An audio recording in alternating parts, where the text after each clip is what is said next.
Hey viewers, my name's Cara, and before I take this book back to the library, I wanted to do a little read-through of it. There are a few tarot books at my library, which I just discovered recently, so I got a couple of them out, and this is one. This is actually my lesser favorite of the two that I got out. This is It's All in the Cards, Tarot Reading Made Easy by John Mangiapane. I don't know if that's how you say it, but it's kind of like, it looks like it would be Italian or French for eats bread. It has a really cool cover, not to judge a book by its cover, but it, you know, the traditional aces artwork. It has some cool font, and I really like the stars in, I think those are like little lightning bolts? Yeah. Anyway, so there's an intro, there's a little bit of history. Then, part of the first chapter includes a chart of correspondences. Tarot suits compared to suits of a normal deck of playing cards. The key thing involved, things that they're good for, questions about the element in the season. And this is like one of the first things that I saw when I looked through this book, and it immediately threw me off. So hopefully you can see this clearly. Cups are related to hearts, which have to do with emotions, questions of love, the element of water. I agree with all of that. I'm not sure about the seasons in general, so I'll just leave them out, but he associates cups with summer. Swords and wands, however, are a little bit switched. In traditional tarot meanings, swords have to do with air, and wands have to do with fire. But in a lot of people's magical practice, they are switched, as they are for mine as well. So in my magical practice, swords are fire, as he has here, and wands are air. But in the traditional tarot meanings, they are flipped, and I do use the traditional tarot meanings when using tarot. So I have these two different concepts of these elements and tools based on whether I'm doing something tarot related or if I'm just doing something magic related. So that immediately threw me off, that his associations are different than the traditional, so you have to be aware of that. He associates swords with action and strategy and the element of fire, but then the season of winter, which also threw me off. So I would switch it back to swords are air, which has to do with ideas, but I would keep strategy. And then I would say wands are fire in traditional tarot, which has to do with action and work. So I agree with the questions that he's chosen. I would switch those elements for those two, and I would switch the key focus along with that. I would keep action with fire and ideas with air, but I would switch the tarot suit. Pentacles are associated with diamonds, manifestation, money questions, the element of earth, and I've already talked about what I would have wands be.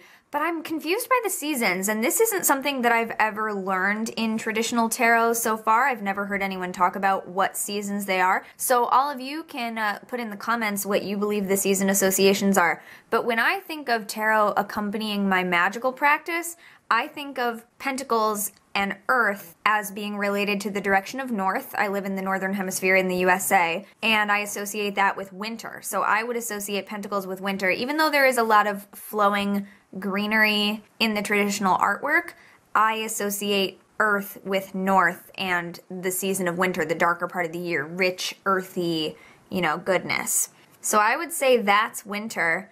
I guess I would probably put either summer as the fire suit because it's the height of the sun, or autumn because of all the fiery colors. So I might say that wands, if wands are fire, that they are autumn. But I don't understand why wands would be autumn if they are air. I don't know. And I guess if we leave cups as summer, we could argue that swords are spring if they are air, and ideas because it's all about beginning and newness of ideas and new, fresh things. So maybe that could be spring. I don't know. So this one just totally threw me off, and this, I just thought some of the things were switched. So that kind of threw me off right toward the beginning of the book, so you kind of have to be aware of that. And then this is more introduction. Talks about shuffling, which I thought was interesting. Using tarot spreads, teaches you some basic tarot spreads. This is the kind of information that you get in almost every book, but of course it's from this author's point of view, which, as I've already pointed out, is different from how I think of it anyway. I do like this point that has to do with, like, what kinds of questions should you be asking and how should you be framing these questions. That's kind of an interesting thing to look at. Looking at layouts, there's example layouts, and then we get into the meanings of all the cards. My favorite part about this is that right next to the card imagery, there is this little tiny, just like a single sentence, single thought. This is a card about getting or making fresh starts. Magician. This is a card about energy, focus, manifestation. I love this, like the little keywords. That's my favorite. So I actually went through and I wrote down all of the little keywords that he suggests for each card in my tarot workbook, my notebook that I've been using. I love that. And then of course you can read this. It's not, I mean, it's extensive enough that it goes into detail, but it's not like you have to sit through pages and pages and pages of it. So I like this. I think it's just enough. Talks about reversed meanings. And then not only does it talk about the imagery and the basic meaning, but then it goes into, in terms of questions about work, love, money, and the future, what it means upright and reversed. So I think this is actually a really cool layout and way that they've gone about this. But I love the little keywords. And there's some interesting stuff. I have not read this front to back, and it's not the book that I was most drawn to, so I have picked up the little things that I want to take, and I can always go back to the library later and get it again if I do want to read it front to back. But it just threw me off from the beginning. I was like, oh, I don't know if I can, go with this. So, Wheel of Fortune, actually, I found this really interesting, just the discussion of the letters on the card, T-A-R-O, and how it can spell tarot if you complete the circle, T-A-R-O-T. But it also mentions that the wheel, or rota, R-O-T-A, is another way of looking at it, as well as Torah, the sacred scroll that the priestess holds, which means law. So you can look at rota meaning wheel, tarot meaning road, and Torah meaning law are all represented in this card. I thought that was really cool. And again, that's something you might have already known, but I had never seen it discussed anywhere else. And they do have Justice as card 11 and Strength as card 8.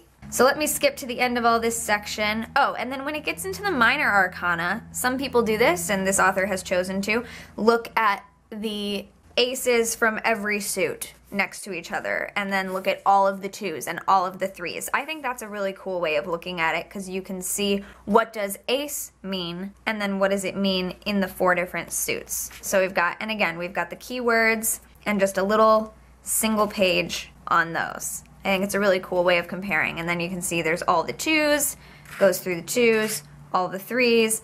I like looking at the artwork next to each other. And this is the traditional Pamela Coleman Smith artwork. Then we get into the court cards, looks at all the pages together, looks at all the knights together, and then it looks at the queens and kings all together as kind of like, these are the highest royalty, these are the queens and kings together, but it doesn't say like this is what queens mean versus this is what kings mean. It's all just the kings and queens together. So that was one thing that I wish was in here that was not. Is I like to think of them as, why are the queens different than the kings? How, what is their thing other than masculine and feminine forces? There's a section on tarot combinations, which is not extremely interesting to me at this time in my practice, but it goes into like some set combination meanings. Like if you get the High Priestess with the Magician, this is the meaning of those two combined together, etc. So that's just something that, like, as you work on it for years and years, you might come up with these kinds of things. So this is a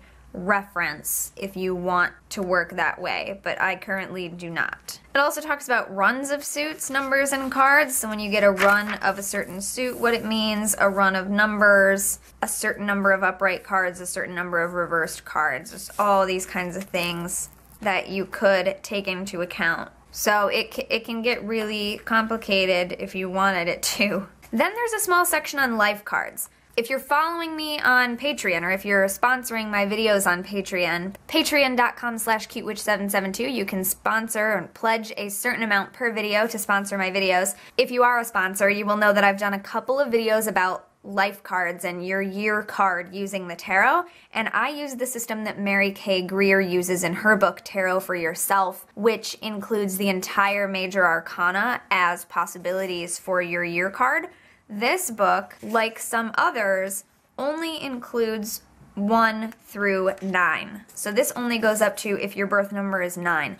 But if you use the other system, and instead of going all the way down, so for all of these, it says if your birth number is 5, your soul and personality cards are both 5.